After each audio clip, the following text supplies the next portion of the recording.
भगवान बुद्ध के जीवन में घटी सभी घटनाओं से हमें कुछ न कुछ सीखने को मिलता है। उनके द्वारा कही गई बातों का अगर सही अर्थ निकाल पाए तो उसमें जीवन जीने की कला की चाबी छुपी हुई है। बुद्ध से ईश्वर के संबंध में अक्सर यह सवाल पूछा गया कि ईश्वर है या नहीं। बुद्ध, आप ईश्वर को मानते हैं कि नहीं? और बुद्ध द्वारा हर बार एक अलग ही जवाब दिया जाता था। लोगों द्वारा यह प्रश्न बुद्ध से कई बार पूछा गया। ऐसी ही एक घटना है। बुद्ध अपने शिष्य आनंद और स्वास्थ्य के साथ एक गांव से गुजर रहे थे। अचानक एक व्यक्ति आया और उसने बुद्ध से पूछा, बुद्ध, क्या ईश्वर है? बुद्ध ने पूछा, तुम्हें क्या लगता है? तो उस व्यक्ति ने जवाब दिया, मुझे तो लगता है ईश्वर है, पर आपका क्या ख्याल है? तो भगवान बुद्ध मुस्कुराए और कहे, बिल्कुल गलत लगता है तुम्हें। इस अस्तित्व में ईश्वर जैसी कोई चीज है ही नहीं। तो वह व्यक्ति हाथ जोड़ा और चला गया। कुछ दूर चलने पर एक दूसरा व्यक्ति आया। उसने बुद्ध से पूछा, बुद्ध, मैं कई दिन से परेशान हूं। मुझे लगता है कि ईश्वर की बातें महज बकवास हैं। तो बुद्ध हंसे और बड़े प्रेम से कहा, तुम्हें बिल्कुल गलत लगता है। इस अस्तित्व में सिर्फ ईश्वर ही है और कुछ नहीं। जरा देखो तो, आंख बंद तो करो, खोजो तो। इस जवाब को सुनकर उनके शिष्य आनंद और स्वास्थ्य आश्चर्य में पड़ गए कि एक ही सवाल और दो जवाब। तो अब शाम हो गई थी। बुद्ध विश्राम के लिए रुक गए। तभी एक व्यक्ति घबराया हुआ आया और बुद्ध के पास आकर जोर से कहा कि बुद्ध, क्या ईश्वर है कि नहीं? मैं परेशान हूं, मैं खोज रहा हूं, मार्गदर्शन करें। तीसरे व्यक्ति के सवाल पर बुद्ध चुप ही रहे, कुछ नहीं बोले। वे सिर्फ मौन होकर अपनी आंखें बंद कर लिए। अब आनंद और स्वास्थ्य के आश्चर्य का ठिकाना न रहा। वे सोचने लगे कि एक जैसे तीन सवाल और अलग अलग जवाब। अब उन दोनों को भगवान बुद्ध की यह चुप्पी हैरान कर गई।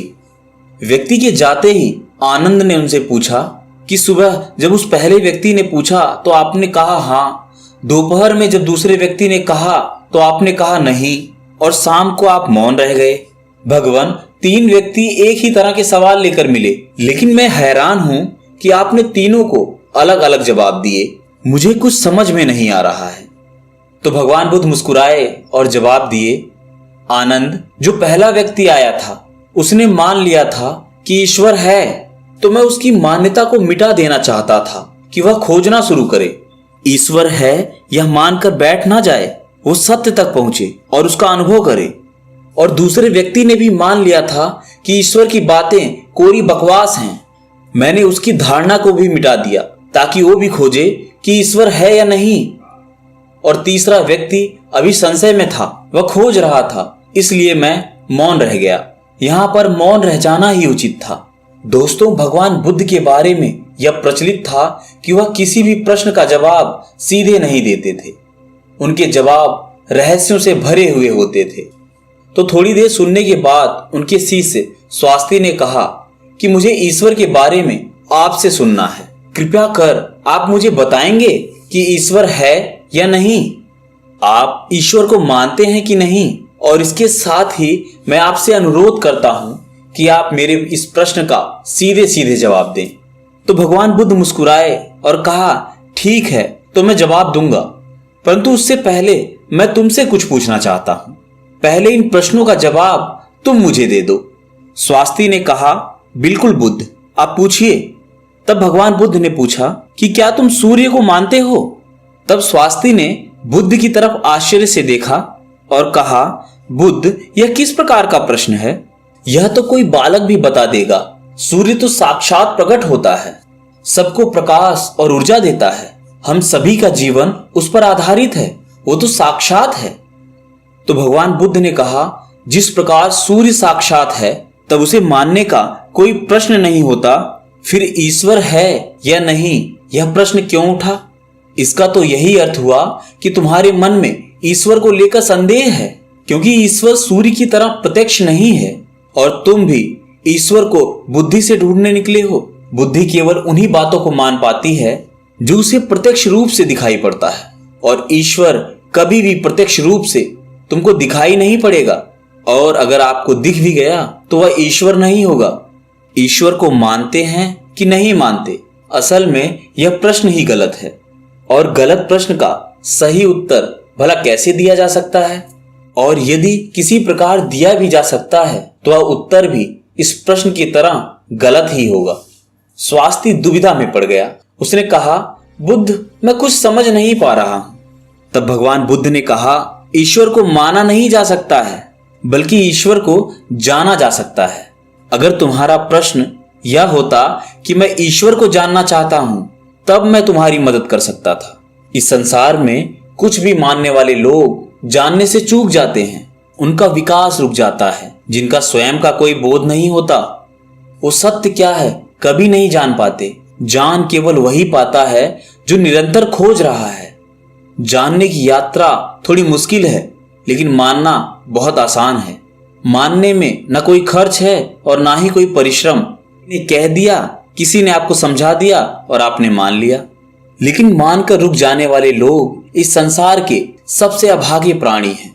बोध के बिना ज्ञान व्यर्थ है।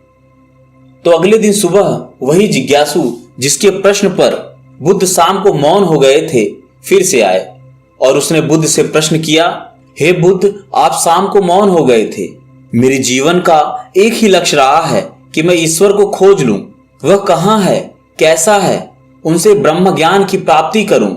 और मैंने सुना है आपको ब्रह्म ज्ञान उपलब्ध हुआ है, तो आप अवश्य ही ईश्वर से मिले होंगे। तो क्या आप ईश्वर की खोज में मेरी सहायता करेंगे? तो बुद्ध ने कहा, जिसे तुम खोज रहे हो उसे तुमने कहां कहां खोजा? तो वह जिज्ञासु बोला, बुद्ध, मैंने सभी तीर्थ, सभी मंदिर और पूरी दुनिया का भ्रमण किया। यज्ञ, हवन, बड़े बड़े अनुष्ठान, व्रत सब पूरे किए। मैंने वो सभी कार्य किए जो मुझे ईश्वर प्राप्ति के लिए कहे गए थे, लेकिन फिर भी मुझे आज तक ईश्वर नहीं मिले। तब मुझे किसी ने बताया कि आपको परम ज्ञान उपलब्ध हुआ है। इसका मतलब आपने ईश्वर को जरूर देखा होगा। तो क्या आप मेरी सहायता करेंगे? बुद्ध ने कहा, मेरा एक सफेद मोती खो गया है, मैं उसी को खोज रहा हूं। क्या तुम मेरी सहायता कर सकते हो? वह जिज्ञासु बोला, हाँ, मैं बिल्कुल कर सकता हूं। मैं अभी आपका मोती खोज कर दे देता हूं। तो वह मोती ढूंढने लगा। धीरे धीरे समय बीतता जा रहा था। काफी समय ढूंढने के बाद भी मोती नहीं मिला। तो वह बुद्ध के पास गया और बोला, मैंने बहुत ढूंढा पर वह मोती मुझसे नहीं मिल पाया। यह सुनकर बुद्ध ने कहा, जब तुम वो मोती मुझे ढूंढ कर दे दोगे, तभी मैं तुम्हारी कोई सहायता कर पाऊंगा। क्या तुम्हें अपने सवालों का जवाब नहीं चाहिए? तो वह जिज्ञासु फिर मोती ढूंढने लगा। लेकिन काफी समय बीत जाने के बाद वह बुद्ध के पास आकर बोला, आप ठीक से याद करके बताइए कि वो मोती कहाँ खोया था। तो भगवान बुद्ध ने मुस्कुराते हुए कहा, वो मोती तो मेरी कुटिया में खोया था। तब वह व्यक्ति बहुत झुंझला गया और कहने लगा कि आप मुझे मूर्ख बना रहे हैं। आप केवल ज्ञानी होने का ढोंग करते हैं। आपको इतना नहीं पता कि जो चीज कुटिया में खो गई है वो बाहर कैसे मिल सकती है। वह कुटिया में ही मिलेगी। आपको उसे वहीं खोजना चाहिए था। तो बुद्ध मुस्कुराते हुए बोले, मैं भी तो तुम्हें यही समझाना चाहता हूं। जो चीज तुम्हारे भीतर खो गई है वो चीज तुम्हें बाहर कैसे मिलेगी? तुमने कई वर्षों तक बाहर खोजबीन की, क्या एक पल के लिए भी उसे अपने भीतर खोजा? उसे अपने अंदर खोजो, तब तुम्हें वह ज्ञान मिल जाएगा। यह सुनकर जिज्ञासु बोला, हे बुद्ध, आपकी बात तो मैं समझ गया, लेकिन अभी भी मैं यह नहीं समझ पा रहा हूं कि मैं अपने अंदर क्या खोजूं। बुद्ध बोले, तुम अपने ईश्वर को खोजना चाहते हो, पर क्या तुमने कभी अपने आप को खोजा है? जिज्ञासु बोला, बुद्ध, मैं अपने आप को जानता हूं।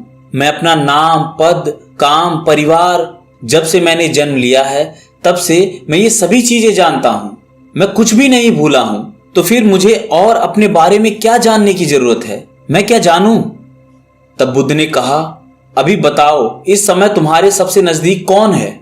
जिज्ञासु बोला, इस समय तो आप ही मेरे नजदीक हैं। बुद्ध ने कहा, मुझसे भी ज्यादा नजदीक कौन है?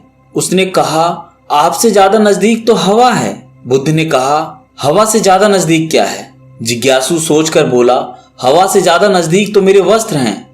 तब बुद्ध ने कहा, और इन वस्त्रों से ज्यादा नजदीक क्या है? तो जिज्ञासु बोला, इनसे ज्यादा नजदीक तो कुछ भी नहीं है, तब तो मैं स्वयं ही हूं। तब बुद्ध ने कहा, अपनी आंखें बंद करो। बिल्कुल शांत होकर अपने अंदर खोजो तुम्हारे अंदर क्या है। विचारों को हटा दो और ध्यान दो तुम्हारे नजदीक क्या है। थोड़े समय बाद बुद्ध उससे पूछते हैं, तुम्हारे सबसे नजदीक क्या है? जिज्ञासु बोला, पहले ऐसे लगा मेरी सांसें मेरे सबसे ज्यादा नजदीक हैं, पर धीरे धीरे मेरी सांसें मुझसे दूर होती चली गई। तब मुझे ऐसा लगा कि मेरे दिल की धड़कन मेरे सबसे ज्यादा नजदीक है, पर वह भी धीरे धीरे मुझसे दूर हो गई। मैं खुद से ही दूर हो गया। मुझे अलग अनुभव हुआ, मैं कहीं नहीं हूं फिर भी हूं। बुद्ध, मैं इस चीज को अभी भी नहीं समझ पा रहा हूं, यह क्या है? बुद्ध मुस्कुराए और बोले, अब तुम सही खोज कर रहे हो। शीघ्र ही तुम्हें तुम्हारा मोती मिल जाएगा।